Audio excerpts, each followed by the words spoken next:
पैगंबर मोहम्मद पर कथित टिप्पणी करने के मामले में जेल में बंद बीजेपी विधायक टी राजा सिंह को तेलंगाना हाईकोर्ट ने शर्तों के साथ रिहा करने का आदेश दिया है। कोर्ट ने बुधवार को बीजेपी से निलंबित विधायक टी राजा सिंह को बड़ी राहत दी। कोर्ट ने दोनों पक्षों की दलीलों को सुनने के बाद टी राजा सिंह को रैलियां और प्रेस मीट नहीं करने की शर्तों के साथ रिहा करने के आदेश दिए हैं। पुलिस ने टी राजा सिंह के खिलाफ पीडी एक्ट के तहत कार्रवाई की थी। इसके बाद टी राजा सिंह ने ट्वीट किया है। अपने ट्वीट में टी राजा सिंह ने लिखा है कि धर्म की विजय हुई है। एक बार पुनः आपकी सेवा में उपस्थित हो गया हूँ। जय श्री राम। फेसबुक की पेरेंट कंपनी मेटा ने 11,000 से ज्यादा कर्मचारियों को नौकरी से निकाल दिया है। इस मामले से परिचित लोगों के अनुसार फेसबुक की parent company Meta Platforms Inc ने बुधवार को व्यापक रूप से अपनी कंपनी में कर्मियों की छटनी की योजना बनाई है। कंपनी के राजस्व में गिरावट के बाद सोशल मीडिया कंपनी की तरफ से यह कार्रवाई की गई है।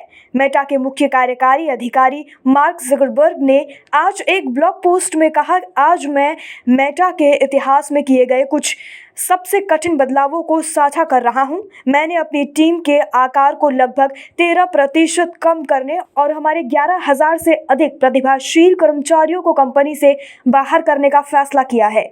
कांग्रेस ने वित्त मंत्री निर्मला सीतारमण द्वारा 1991 के सुधारों को आधे अधूरे बताने वाली उनकी टिप्पणी के लिए बुधवार को कटाक्ष किया और कहा कि केंद्रीय मंत्री नितिन गडकरी ने पूर्व प्रधानमंत्री मनमोहन सिंह की प्रशंसा करके खुद ही सब कुछ स्पष्ट कर दिया है। केंद्रीय सड़क परिवहन एवं राजमार्ग मंत्री नितिन गडकरी ने आर्थिक सुधारों के जरिए देश को नई दिशा देने के लिए पूर्व प्रधानमंत्री सिंह की मंगलवार को प्रशंसा करते हुए कहा था कि इसके लिए देश उनका ऋणी है।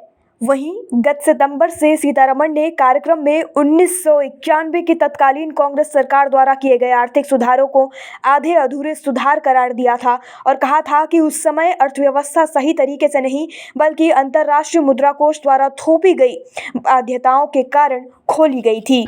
पश्चिम बंगाल की मुख्यमंत्री ममता बनर्जी ने बुधवार को आरोप लगाया कि भारतीय जनता पार्टी गुजरात में आगामी विधानसभा चुनावों को ध्यान में रखते हुए संशोधित नागरिकता अधिनियम और राष्ट्रीय नागरिक पंजी का इस्तेमाल कर रही है।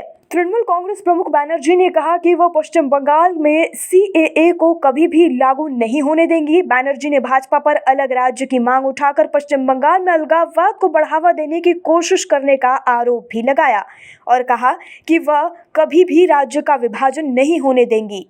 शिवसेना नेता संजय राउत को मनी लॉन्ड्रिंग मामले में कोर्ट की ओर से बुधवार को जमानत दे दी गई। ईडी की ओर से 1 अगस्त को गिरफ्तार किए गए संजय राउत को 3 महीने बाद जमानत मिली है। संजय राउत को 2 लाख के मुचलके पर जमानत दी गई। ईडी की तरफ से फैसले पर स्टे की मांग की गई थी, लेकिन अदालत ने मांग को खारिज कर दिया है। इसके साथ ही संभावना है कि संजय राउत आज ही जेल से बाहर आ जाएंगे और वो आ गए हैं। ईडी ने कोर्ट के फैसले के खिलाफ अपील करने के लिए समय मांगा था, जिसे अदालत ने स्वीकार नहीं किया। अब प्रवर्तन निदेशालय की तरफ से हाई कोर्ट में चुनौती देने की तैयारी है।